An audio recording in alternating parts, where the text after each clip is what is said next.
जब आपको पुराने नियम की ये रीत मालूम हो जाएगी तो नए नियम की यीशु मसीह की आशीष, यीशु मसीह का अनुग्रह आपके लिए वरदान बन जाएगा और आप अपने हाथों को उठा के कहेंगे, प्रभु तेरा धन्यवाद हो कि आपने मेरे लिए अपनी जान दी, मेरे लिए वो प्रायश्चित किया, इतना सिद्ध प्रायश्चित किया कि अब दोबारा न भेड़ी काटने की जरूरत है, न पंडुक काटने की जरूरत है, न कबूतर काटने की जरूरत है। हम तो सिर्फ अपने यीशु मसीह के बलिदान पर विश्वास करते हैं।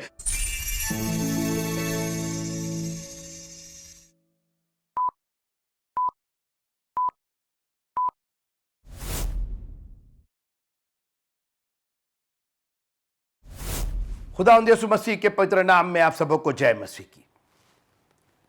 लय व्यवस्था की पुस्तक उसका 12वां अध्याय आपके सामने पढ़ा गया। और अगर आपने नहीं पढ़ा, खास करके जो हमारे YouTube और Facebook पर जो हमारे लोग हैं, अगर आपने 12वां अध्याय नहीं पढ़ा तो मेहरबानी से इस वीडियो को रोक करके पहले 12वां अध्याय पढ़ लीजिएगा।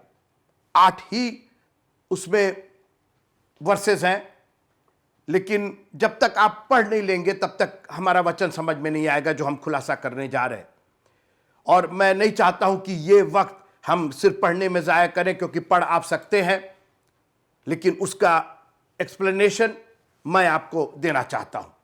लय व्यवस्था की पुस्तक उसका 12वां अध्याय, आज अभी तक हमने 11वें अध्याय तक देखा कि किस तरीके से प्रभु अपनी प्रजा को अब एक व्यवस्था दे रहे हैं, व्यवस्थित कर रहे हैं, उनको तौर तरीके समझा रहे हैं, मैनर सिखा रहे हैं, एथिक्स सिखा रहे हैं, किस तरीके से जिंदगी को आगे ले चलना है जिससे मैं प्रसन्न हूं, जिससे तुम पवित्र बनो क्योंकि मैं पवित्र हूं, तुम मेरे लोग हो, तुम मेरी प्रजा हो, मैं तुम्हारा परमेश्वर हूं। परमेश्वर संबंध स्थापित करना चाह रहे हैं। और कितनी अच्छी बात है कि बजाय हम एक कहीं से गैस वर्क करें कि पता नहीं परमेश्वर क्या चाहते, क्या उसने खुद ही बता दिया कि मैं क्या चाहता हूं। अब इससे सरल बात और क्या हो सकती है। हमारे परमेश्वर ने ही बता दिया कि मैं पवित्र हूं, तुम भी पवित्र बनो। हमको तुम्हारी पवित्रता चाहिए, हमको तुम्हारा विश्वास चाहिए, हमको तुम्हारा अलगाव चाहिए, हमको तुम्हारा मेरे साथ साथ चलने वाला चाहिए। हमको उस पवित्रता की जरूरत है ताकि हम उसको देख सकें, क्योंकि वो पवित्र है। लय व्यवस्था की पुस्तक बहुत ही सुंदर पुस्तक। किसी ने बहुत अच्छा, किसी भाई ने मुझको लिखा कि बिशप साहब, हम लोग अभी तक लय व्यवस्था की पुस्तक पर ध्यान नहीं देते थे, सोचते थे इसके अंदर पता नहीं क्या क्या क्या क्या लिखा है, लेकिन आपने उसको एक नए तरीके से देखने पर मजबूर किया, सोचने पर मजबूर किया, पढ़ने पर मजबूर किया कि वाकई। और मित्रों, उसकी वजह यह है, मेरा कलाम नहीं है ये उस अनंत, अद्वैत, अलौकिक प्रभु परमेश्वर का कलाम है, जिसने कायनात को पैदा किया, जो अनादिकाल से लेकर के अनंत काल तक ईश्वर है, जो जिंदा प्रभु है, जो हमारी सुनता है और हमको जवाब देता है, जो देखता है, जो बोलता है, जो हमारा पिता परमेश्वर है, जो पवित्रों का पवित्र है, उसका यह वचन है। कोई वचन बेकार नहीं है। हां, इसमें कोई शक नहीं है कि समझना कई बार मुश्किल हो जाता है, लेकिन प्रभु का धन्यवाद हो कि प्रभु ने हमें वचन के करीब रखा है और नया नया प्रभु हमें खुलासा दे रहा है। आज लय व्यवस्था के 12वें अध्याय का खुलासा करना मैं चाहता हूं। इसमें बात हो रही है एक स्त्री के बच्चे देने की, कि स्त्री जब बेटा या बेटी जन्मती है तो लिखा है कि वो अशुद्ध है, अपवित्र नहीं है। आपको याद होगा, मैंने बताया था कि शुद्ध, अशुद्ध, धर्मी, अधर्मी, पवित्र, अपवित्र, इन सब चीजों का इस्तेमाल किया गया। अब यहां पर स्त्री, एक मां जब बच्चे को पैदा करती है, बच्ची को पैदा करती है, तो वो अशुद्ध है। और सवाल इस बात का है कि ये कहां से आ गया? क्या बच्चे पैदा करना अशुद्धता है? क्या स्त्री अशुद्ध है? क्या वो जो समय है या जो पूरा कार्यक्रम है, क्या वो अशुद्धता से संबंधित है? और उसकी वजह है मित्रों, ये जो पैदाइश है ना, हम लोग का जो पैदा होना है, ये वास्तव में श्राप लेकर के, श्राप इसमें मिला हुआ है। आइए जरा पढ़ते हैं उत्पत्ति की पुस्तक और उसका 3 अध्याय और उसकी 16वीं आयत। उत्पत्ति की पुस्तक उसका 3 अध्याय और 16वीं आयत। क्यों ये अशुद्धता की बात क्यों की जा रही? अरे तो अच्छी बात है, एक स्त्री मां बन रही है, एक बेबी दुनिया में आ रहा है, बेटा आ रहा है, बेटी आ रही है। ये अशुद्ध वर्ड इस पे कहां से लग गया? मित्रों, अपवित्र नहीं लगा है, अधर्मी नहीं लगा है, अशुद्ध लगा है। क्योंकि परमेश्वर ने जब जगत को बनाया और आदम और हवा की रचना की, नर और नारी करके, तो उनको आशीष दी और कहा कि फूलो फलो और सारी पृथ्वी में भर जाओ। प्रभु का यह प्लान था कि ये नर नारी से ये दुनिया रिप्लेनिश हो, ये दुनिया भर जाए, ये फले और फूले और दुनिया भर जाए। मगर प्रभु की ये योजना कतई नहीं थी कि ये लोग मेरे वचन की अवहेलना करें, पाप में गिरे और मुझको श्राप देना पड़े। और श्राप, सांप को पेट के बल मिट्टी चाटना, आदमी को ऊंट कटारे उगाएंगी, पसीने के बल मिट्टी में मिल जाएगा। मगर स्त्री का जो श्राप था, सुनिएगा, फिर स्त्री से उसने कहा, मैं पढ़ रहा हूं उत्पत्ति की पुस्तक 3 अध्याय 16वीं आयत। स्त्री से उसने कहा, मैं तेरी पीड़ा और तेरे गर्भवती होने के दुख को बहुत बढ़ाऊंगा। अब आप देखिए, मतलब जो भी जितना श्राप था, उन सब में से कोई और नहीं दिया कि तू काली होगी, तू गोरी होगी, तेरे बाल छोटे होंगे और तू मोटी होगी और तू क्या होगी और तू खाना पकाएगी और तू धुआं लगेगा तेरे को। ना ना ना ना, वो सब छोड़ करके उसके मां बनने पर श्राप दिया गया कि तेरी पीड़ा को मैं और बढ़ाऊंगा। यानी परमेश्वर की योजना पीड़ा की योजना नहीं थी। गर्भवती हो करके जब तू बच्चे जनेगी तो पीड़ा होने की योजना नहीं थी। फिर से सुनिए, फिर स्त्री से उसने कहा, ये कैसा श्राप है? अभी हम यही बोल रहे हैं ना कि क्या बच्चे पैदा करना श्राप है? एक मां बनना श्राप है? क्या बच्चे जन्ना श्राप है? क्या ये अशुद्धता है? सुनिएगा, फिर स्त्री से उसने कहा, मैं तेरी पीड़ा और तेरे गर्भवती होने के दुख को बहुत बढ़ाऊंगा, तू पीड़ित होकर बालक उत्पन्न करेगी। और कोई शक नहीं, ये जो श्राप है वो आज तक हमारे साथ है। तू पीड़ित होकर के, जो तू पीड़ित होकर के खाना नहीं बनाएगी और तू पीड़ित होकर के बर्तन नहीं मांजेगी और कपड़ा, ना ना, उन सब की बात नहीं हो रही है। देखिए, कनेक्ट किया, तेरे गर्भवती होने की पीड़ा और बच्चे जन्ने की जो प्रोसेस है उसके अंदर पीड़ा होगी। और उसी से लय व्यवस्था की पुस्तक 12वें अध्याय में अशुद्धता पैदा हुई, क्योंकि वो एक श्राप का रूप था। मित्रों, जो ये बच्चे पैदा कर, मां जो बच्चे पैदा कर रही है, ये पूरा प्रोसेस जो है, ये पूरा जो तरीका है, ये श्राप के अंतर्गत आता है। अब आगे सुनिए, मेरा विषय क्या है? मेरा विषय है लय व्यवस्था की पुस्तक 12वां अध्याय और उसकी 6वीं आयत। और जब उसके लय व्यवस्था, Leviticus chapter number 12 and verse number 6, और जब उसके शुद्ध हो जाने के दिन पूरे हो, तब चाहे उसके बेटा हो या बेटी, वह होम बलि के लिए 1 वर्ष का भेड़ी का बच्चा और पाप बलि के लिए कबूतरी का एक बच्चा व पंडुकी मिलाप वाले तंबू के द्वार पर याजक के पास लाए। अब देखिए, अरे बेबी पैदा हो गया, बच्ची पैदा हो गई, खुशी मनाओ, आनंद करो, बच्चे को पढ़ाओ लिखाओ, बच्चे का बर्थडे मनाओ। जी नहीं, 2 बलिदान इस पे शामिल किए गए। अभी प्रोसेस कंप्लीट नहीं हुआ है। अभी ये पूरा जो बच्चे पैदा करने का और मां बनने का, ये पूरा अभी पूरा नहीं हुआ है। कब तक? जब तक होम बलि और पाप बलि के लिए बलिदान नहीं चढ़ाया जाए। 5 तरीके के बलिदान थे: होम बलि, अन्न बलि, पाप बलि, दोष बलि और मेल बलि। इसमें से 2 बलि, एक होम बलि और एक पाप बलि, इन दोनों के लिए प्रायश्चित करना है। केवल 8 पद हैं इस अध्याय में, मगर इसने झकझोर करके रख दिया। ये क्या बात क्या हो रही है? ये उत्पत्ति की पुस्तक 3 अध्याय की 16वीं आयत से यह बात चली है। We are living under the curse. हम श्राप में जी रहे थे। अभी सुनते रहिए आप। लेकिन उसका उपाय भी प्रभु ने बताया। बोले तुम अशुद्ध हुई हो, बेटा जने या बेटी जने अशुद्धता हुई है, मगर उसका उपाय है, उस अशुद्ध को शुद्ध बनाया जाएगा। वो जो पाप बागे अदन में हुआ है उसको विपरीत किया जाएगा, उसको आशीष में बदला जाएगा। लेकिन प्रायश्चित होगा उसके लिए। बिना प्रायश्चित के यह प्रोसेस कंप्लीट नहीं होगा।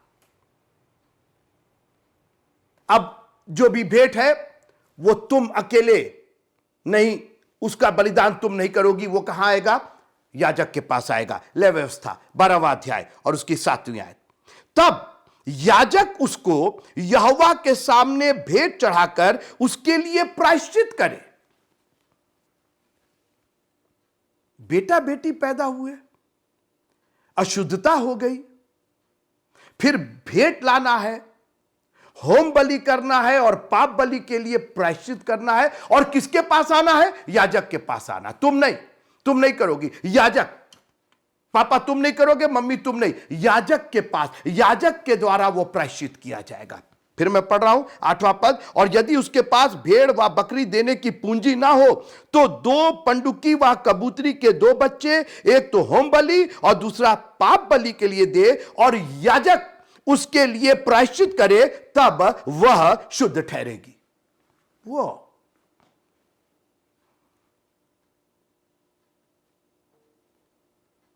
कितने भी बेटे बेटी आपके हो जाए, हर जन्मने पर, जब भी मां बने आप, जब भी आपके बेटा और बेटी पैदा हो, तुमको यह काम करना है। और गरीब से गरीब, फॉर एवरीबॉडी लिखा कि इसका पूंजी ना हो, उसको भी लेके आना। अरे हम बहुत गरीब हैं, हम बहुत अमीर हैं, कुछ नहीं, रिगार्डलेस, हम में से हर एक ने पाप किया है, हर एक उस श्राप के भागी हैं, और उसके लिए याजक प्रायश्चित करेगा।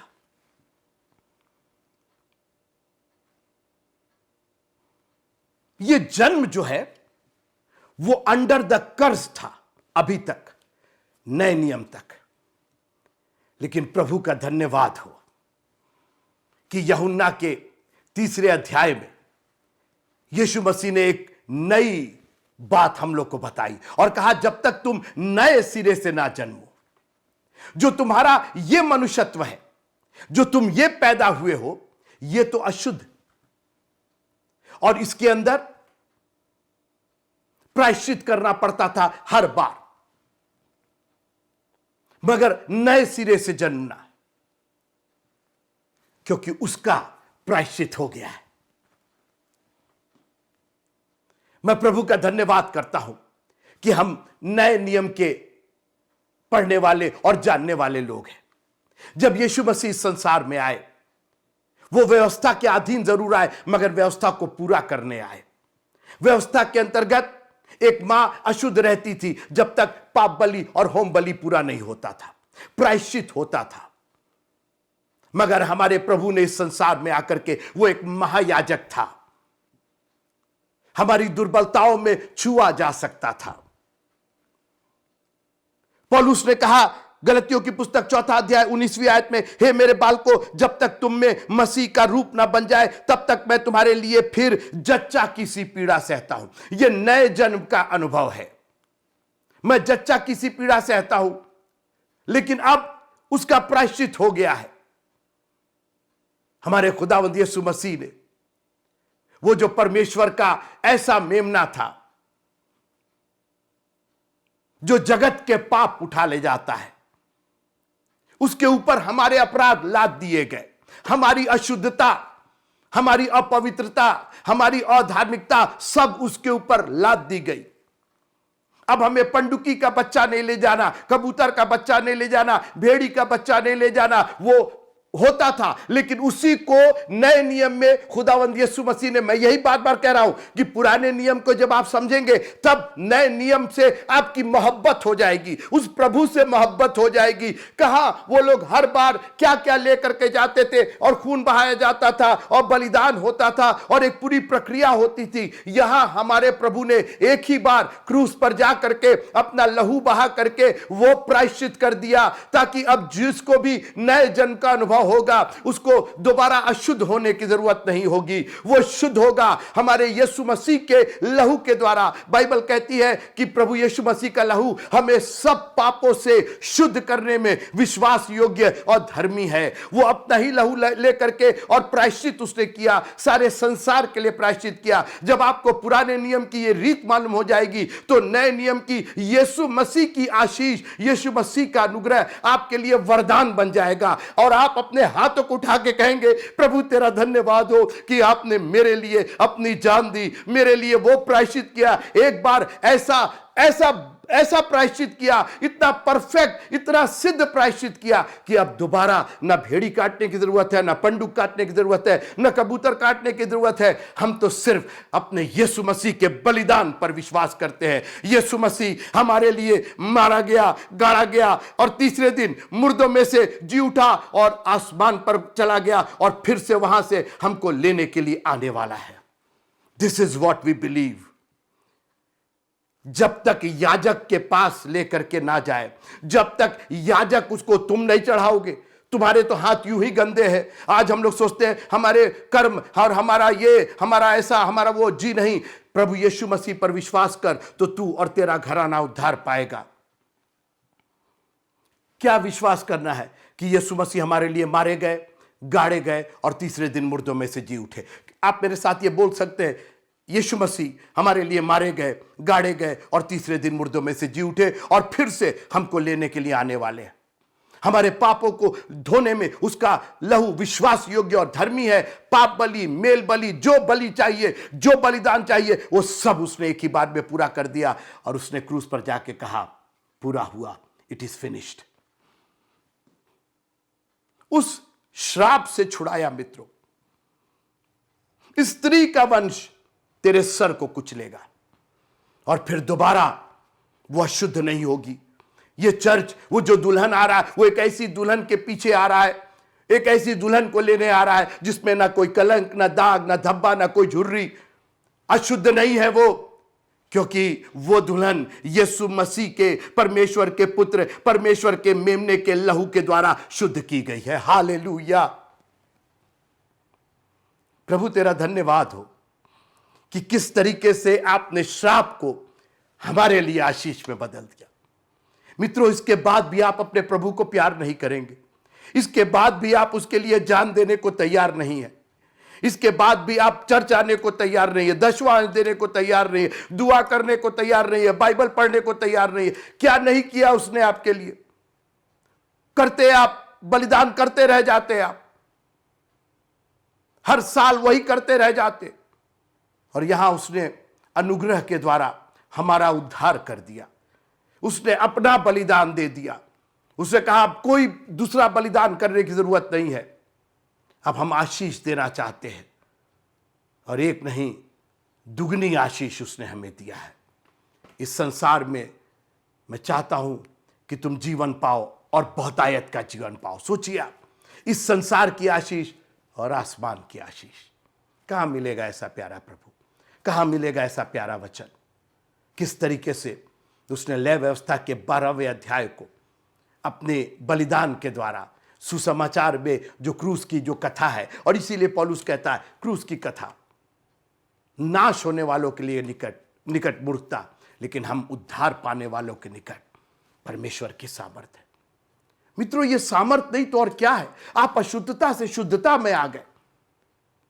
एक बार उसके बलिदान ने हम सबों को, परमेश्वर ने जगत से ऐसा प्रेम किया कि उसने अपना इकलौता पुत्र दिया, ताकि जो कोई कहीं का क्यों ना हो, उत्तर दक्षिण पूरा पश्चिम कहीं का क्यों ना, जो कोई उस पर विश्वास करे। क्या विश्वास करे? कि उसने हमारे लिए बलिदान देके प्रायश्चित कर दिया है, हमें एक नए जन्म का अनुभव दिया है। यह नया जन्म है, जल और आत्मा से जन्माया है उसने। वो पुराना जन्म, ये पुराना मनुष्य खत्म हो गया। अब हम शरीर के भाव से नहीं जीते, हम आत्मा के भाव से जीते। शरीर में जरूर है, मगर ये शरीर परमेश्वर का मंदिर है और परमेश्वर का आत्मा इसमें वास करता है। अब इससे जो भी काम होता है वो उस आत्मा के चलाए होता है। हम विश्वास की आंखों से, विश्वास की दृष्टि से चलते हैं। प्रभु के वचन में बने रहिएगा मित्रों। यह परमेश्वर का बहुत ही सशक्त कलाम है जो हमको और आपको दिया गया है। यह गाय बैल भेड़ बकरी के लिए नहीं, यह मेरे और आपके लिए है। अगर हम और आप नहीं पढ़ेंगे, अगर हम और आप नहीं ग्रहण करेंगे, तो फिर यह किसके लिए है? उस उद्धार को कैसे आप ठुकरा सकते? इतना सरल और सीधा उपाय उसने बता दिया, कर दिया उसने। करके मैं पढ़ना चाहता हूं, जरा पढ़िएगा इब्रानियों की पत्री उसका 4था अध्याय, इब्रानियों की पत्री उसका 4था अध्याय, उसकी 14वीं और 15वीं आयत। सो जब हमारा ऐसा बड़ा महायाजक है जो स्वर्गों से होकर के गया, अर्थात परमेश्वर का पुत्र यीशु, तो आओ हम अपने अंगीकार को दृढ़ता से थामे रहें। अंगीकार मतलब विश्वास को। हमने जो विश्वास किया, जो ग्रहण किया कि यीशु मसीह मारे गए, गाड़े गए, तीसरे दिन मुर्दों में से जी उठे और फिर से हमको लेने के लिए आने वाले, यही अंगीकार है आपका। This is what your confession is. इसीलिए जब आप बपतिस्मा लेते हैं तो आपसे पूछा जाता है कि क्या आप ये विश्वास करते हैं कि यीशु मसीह आपके लिए मारे गए हैं, गाड़े गए हैं, तीसरे दिन मुर्दों में से जी उठे और फिर से आपको लेने के लिए आने वाले हैं? क्या आप ये विश्वास करते हैं कि यीशु मसीह का लहू आपके सब पापों को धोने में विश्वास योग्य और धर्मी है? जी, मैं विश्वास करता हूं, मैं विश्वास करती हूं। वही तो अंगीकार है। उसको दृढ़ता से थामे रहें, क्योंकि स्लिप होने में टाइम नहीं लगता है, अविश्वासी होने में टाइम नहीं लगता है। कोई बीमारी आ गई, कोई गरीबी आ गई, कोई परेशानी आ गई, कुछ ज्यादा खुश हो गए तो चर्च छोड़ दिए, बाइबल पढ़ना छोड़ दिए, घर में शादी हो गई तो बाइबल नहीं पढ़ी जा रही है, दुआ नहीं किया, कर क्या रहे? अरे उसको थामे रखिए, उस अंगीकार को थामे रखिए। शैतान तो छीनना चाहता है, शैतान तो आपके विश्वास को अविश्वास में परिवर्तित करना चाहता है। कहीं कुछ नहीं, हमारा विश्वास हमारा है, हमारा अंगीकार हमारा है। कोई लेकर के देखे, जान देने तक विश्वास योग्य रहेंगे। अरे जान ही तो लोगे, हमारा अनंत जीवन तो हमारे लिए रखा ही हुआ है, वो तो कोई हमसे नहीं ले पाएगा। आगे सुनिए, क्योंकि हमारा ऐसा महायाजक नहीं जो हमारी निर्बलताओं में हमारे साथ दुखी ना हो सके, वरन वह सब बातों में हमारी नाई परखा तो गया तो अभी निष्पाप निकला। प्रायश्चित कर दिया उसने। जब क्रूस पर उसके पांजर में भाला छेदा गया तो वहीं से लहू और पानी निकल गया, वहीं से हमारा प्रायश्चित हो गया। एक कलीसिया, एक ऐसी कलीसिया, एक अद्भुत कलीसिया जो दाग धब्बा झुर्री कुछ नहीं, उसके योग्य है, पवित्र है, जैसा मैं पवित्र हूं। प्रभु आप सबको बड़ी आशीष दे। इस वचन को थामे रखिएगा, अपने अंगीकार को, अपने विश्वास को पकड़े रहिएगा। कुछ भी क्यों ना हो जाए, आंधी तूफान क्यों ना आए, लहरें यहां तक कि नेव पर लग जाए, अपने विश्वास को मजबूत रखिएगा। प्रभु तू ही मेरा चरवाहा है, तू ही मेरा उद्धार करता है, तू ही मेरा स्वर्गीय पिता है। एक दिन हम सब जाएंगे और उसके साथ उस जगह रहेंगे जो उसने हमारे और आपके लिए तैयार की है। प्रभु आप सबको बहुत बहुत बहुत बहुत आशीष दे। जय मसीह।